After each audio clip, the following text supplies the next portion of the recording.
It really does seem that things can never just be simple at Red Bull. The last year alone saw more shocks and controversy than most motorsport teams suffer in a lifetime, and the fact that anyone working in the Milton Keynes team still has a head of hair is frankly a miracle. If the new year really is an opportunity for people to abide by the rule of new year, new me, then nobody at Red Bull seems to have received the memo, as the first few days of 2025 have already seen some pretty shocking moves from the higher-ups, as well as a pretty stunning accusation from their star driver. With the stress of everything else going on at the team, you'd think now would be the time to come together. However, it does seem that Red Bull is truly incapable of being anything but divided.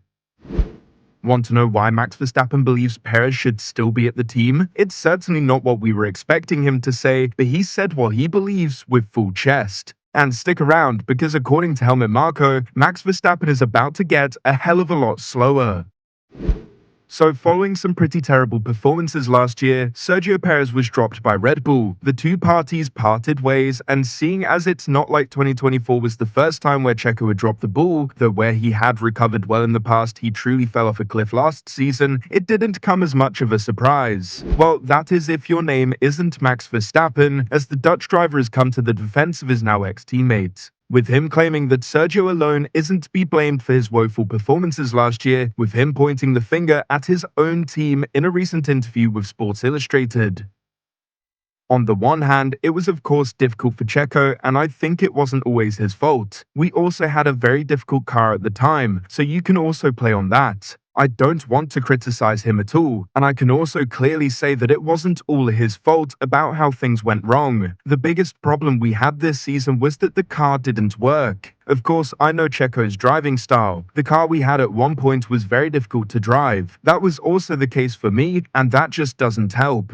We should have started working on that sooner, because that would have helped him a lot too. At the start of the season he was just in second or third place, so that was fine. At a certain point, it was very difficult, then confidence takes a hit, and some people are more sensitive to that than others. I don't think we did that as a team either, which is a pretty damning indictment on the team. The issues about the car were known, both drivers were struggling, and one of those drivers was trying to fight a bad car made for a style that doesn't even suit them. For all the public Hornerisms of "we are doing all we can to support him," that seemed to be limited to everything but actually fixing the car. While clearly Verstappen did a better job and is the better driver, the fact that the car didn't suit Checo in the first place put him at a massive disadvantage and left him out to the wolves. Don't get me wrong, I do think it was time for Checo to go. The backlog of Red Bull Academy talent, the new regulations on the way, and a consistent inability to be a good wingman, costing the team in the constructors, as the highest he was finishing was best of the rest in 8th, but this certainly does give sympathy to Checo. He was a fish out of water, and the sad thing is that it seems that nothing substantial was done to help him out. The constant "it's all in its head" accusations by Helmut Marko further proliferated the pressure and criticism leveled at Checo, and the fact that Max has spoken out against that by insisting that the team simply did not do enough in a technical sense. Red Bull will really have to get it right this year, seeing as it would already seem that Max Verstappen has a pretty low opinion of their efforts last year to do anything to substantially help his now ex-teammate.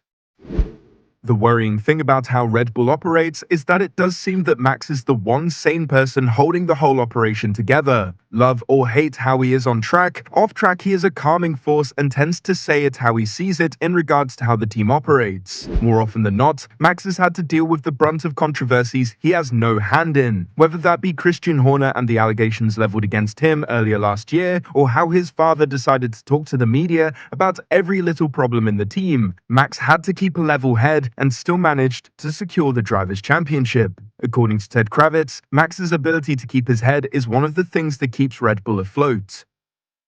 He really won the championship in the first half of the season, winning 7 out of the first 10 races, and then Brazil and Qatar, two kind of knockout blows at the end. Judging by Brazil itself, that was worthy of a championship itself, and the work he had to do in the factory to get the car back after the wrong direction that it took, and at some points, having to be the adult in the room. When his dad was warring with his team boss, Helmut Marko was warring with other people, and there was an amount of unsettlement in Red Bull last year. Through it all, Max often helped and was the grown-up in the room.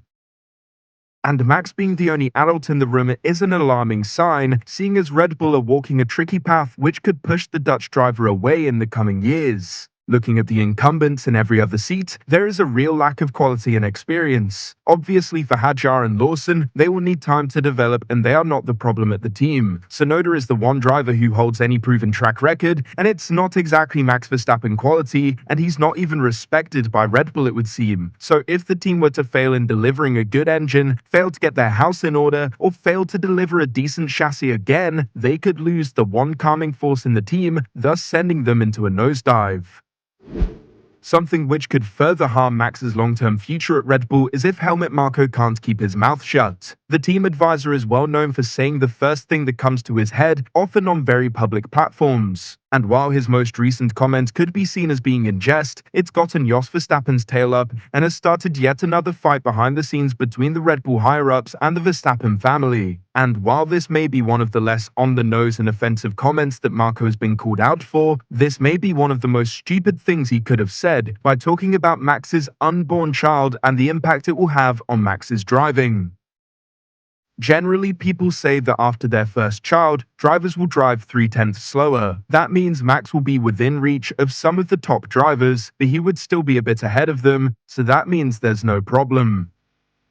To which Jos was massively unimpressed, calling out Marko for spreading BS before making some kind of weird comment about how he knew Max was going to have a kid before Max knew. This kind of needless but ultimately insulting back and forth is the exact reason why Red Bull are often under fire for being childish and inflammatory. The idea that Max is the one adult in the room, even the room where his own dad and the fossil Helmut Marko are present, is the exact kind of thing which will wear on him mentally, more so after his child arrives. He won't have the time nor patience for the petulant squabbles of the team around him, and rather than losing pace, Max Verstappen may well lose patience with the team which he has been carrying for the past few years, with less and less of a return.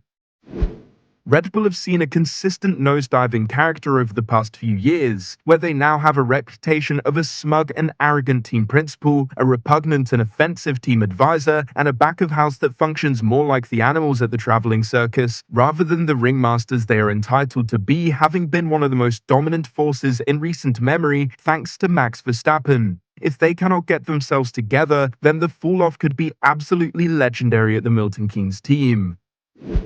But what do you think? Could Red Bull really have done more to save Sergio Perez? And could the constant behind-the-scenes squabbling push Max Verstappen away before the new regulations? Let us know your thoughts in the comments below. Thank you for watching.